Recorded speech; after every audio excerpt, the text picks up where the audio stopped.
today we are going to start on unit number 3, that is for pattern and wave equations. In our earlier unit, we have studied that a moving particle can be represented by a wave according to the Pauli theory. Moving particle or a particle can be represented by a single wave having wavelength lambda is equals to h upon p, or it is h upon mv. This was the Pauli theory. And this particular theory was proved with the help of Davis and Gerber experiment. So we got experimental verification. इसका experimental verification है हमारे पास में. उसके बाद में भी दो तीन क्वेश्चंस यहाँ पर उठते हैं.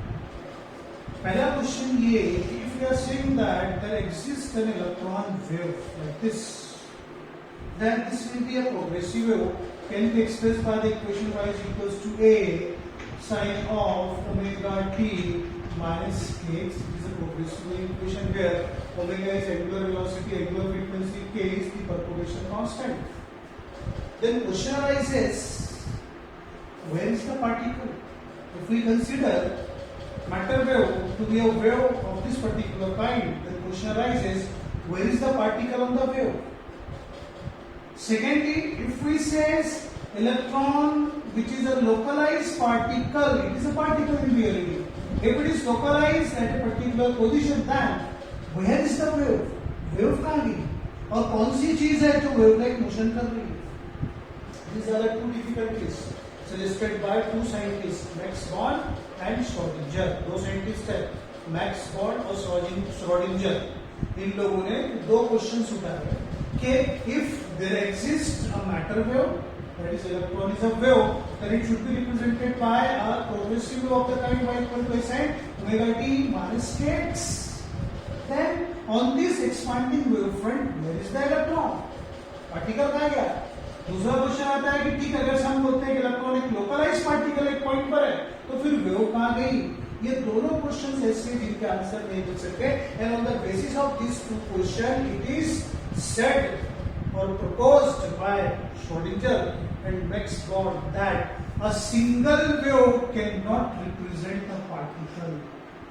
एक सिंगल वेव एक पार्टिकल को रिप्रेजेंट नहीं कर सकती, जबकि वो particle wave like nature exhibit करता है. ये इनका सबमिशन था. A single wave cannot represent a particle because if we consider a particle is represented by a progressive wave of this particular kind, then on that wave where is the particle? Second question उसका उल्टा है. अगर हमने बोला particle is localized, then where is the wave? And on this in this case what is waving? कौन सी चीज है जो wave like नेचर कर रही है? ये दोनों क्वेश्चन के आंसर्स नहीं मिल पा रहे, तो इसलिए ये बोला गया कि एक सिंगल वेव एक पार्टिकल को रिप्रेजेंट नहीं कर सकती. तो अब सोल्यूशन इसका क्या निकलेगा? सोल्यूशन इसका निकाला श्रोडिंगर और मैक्स बॉर्न ने. उन्होंने कहा कि आप एक पार्टिकल को एक सिंगल वेव के साथ रिप्रेजेंट नहीं कर सकते, जबकि वो वेव लाइक नेचर एग्जिबिट करता है. You have to consider group of waves of this kind. Y is equals to a sin omega 1 t k1x. Then y2 is equals to a sin of omega 2 t minus k2x. इस type के large number of waves और group of waves और more than one wave को आपको इस particle के साथ में एसोसिएट करना पड़ेगा.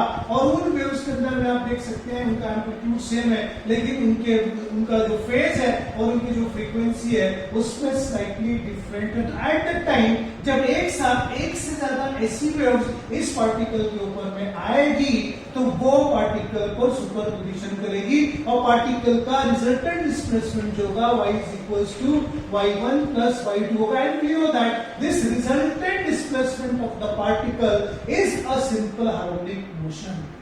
And this superposition of more than a large number or group of waves on this particular particle जो वेवलेंथ नेचर करेगा उसके साथ जब आप एसोसिएट करते हैं, तो that leads to a concept of wave pattern. तो होगा क्या?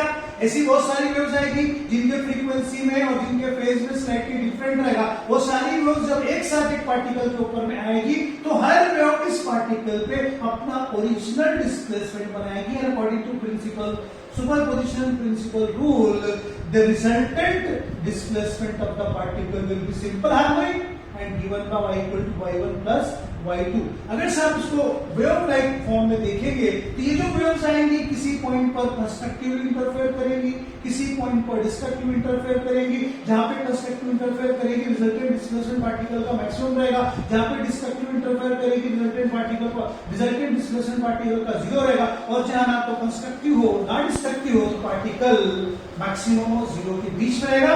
तो इस टाइप का एक इन्वेलप यहाँ पे बनता है, that is displacement is zero here, then gradually it increases. इस तरीके से ये डिस्प्लेसमेंट जो रहेगा ये आपका ऐसे इंक्रीज होगा, and accordingly you will find such an envelope, and that envelope is called as wave packet. अब डेफिनेटली आपका जो पार्टिकल है वो इस एंटिटी के अंदर में, इस एनवेलप के अंदर में होगा, and this spread of the packet over a particular domain और span of the displacement is delta X. Delta X एक वन डायरेक्शन में से लिया तो over a distance of delta X the packet will be spread. अब यहां पर जहां आपका डिस्प्लेसमेंट ज्यादा है वहां भी पार्टिकल हो सकता है, जहां मिनिमम डिस्प्लेसमेंट है वहां भी पार्टिकल हो सकता है। इस पर्टिकुलर वेव पैकेट में कहीं ना कहीं पार्टिकल होगा, और जब पार्टिकल एडवांस होगा स्पेस के अंदर में तो ये पैकेट इस तरीके से ऐसा आगे बढ़ता हुआ चला जाएगा।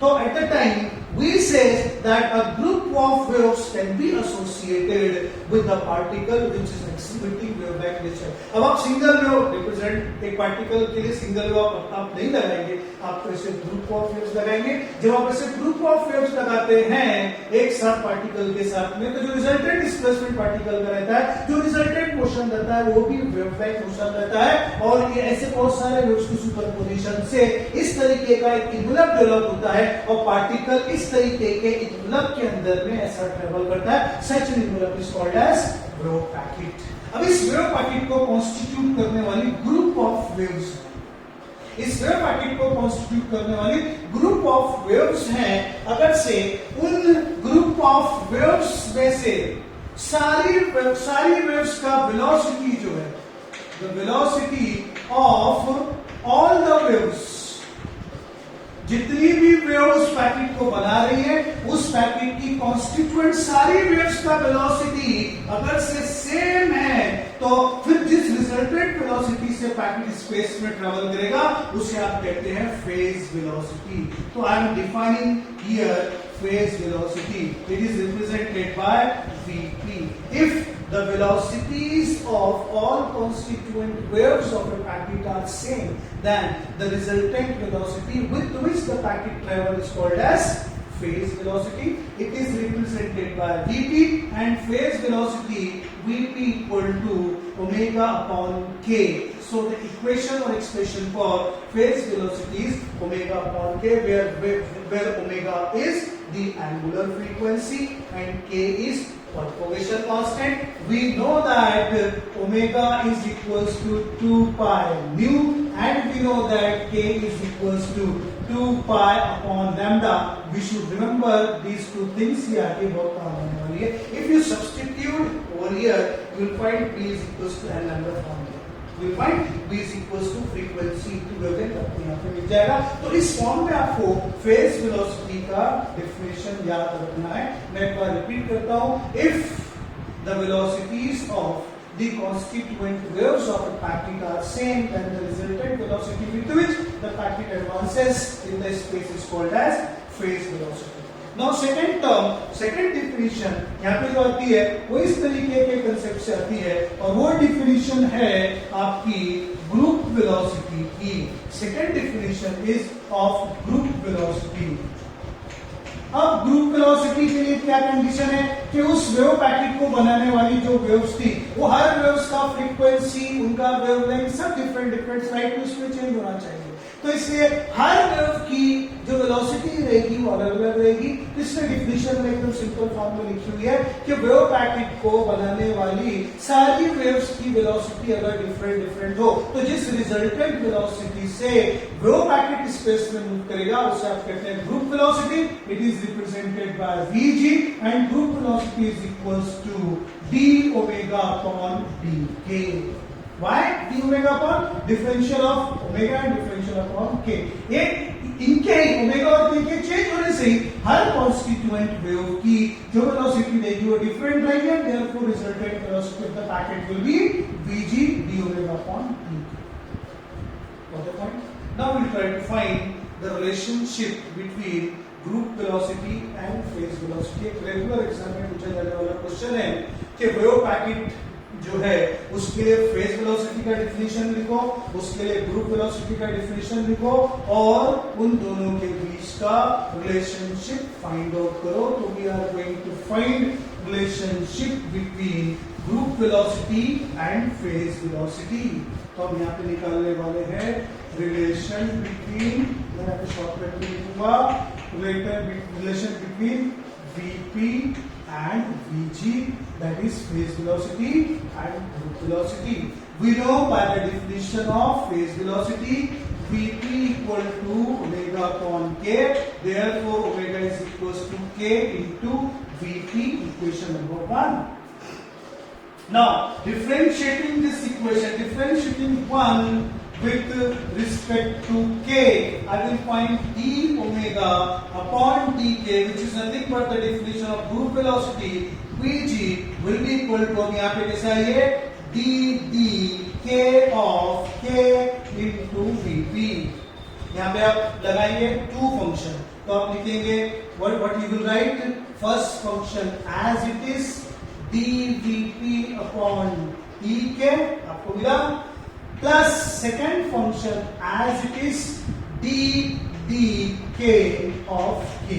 अब इसको डिफरेंशिएट करा तो you will find here this is vg और you write vg is equals to, ये मैं पहले लिख लेता हूं vp plus, अब आपको क्या मिल रहा है यहां से k into dvp upon dk, equation number 2.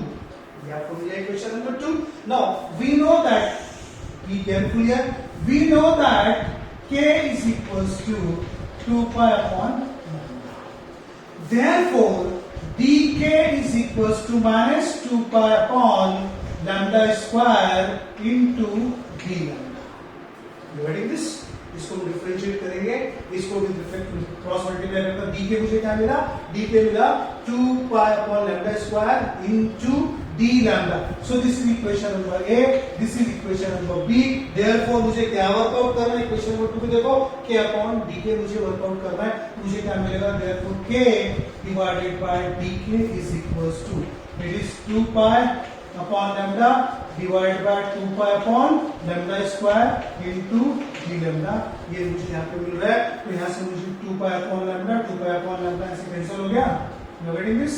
Negative sign मिलेगा आपको यहाँ पर, ये लैम्डा के, तो आपको यहाँ से क्या मिल रहा है, it will be equal to what did I get minus lambda divided by d lambda. It is what dk, sorry, k upon dk is minus lambda upon d lambda.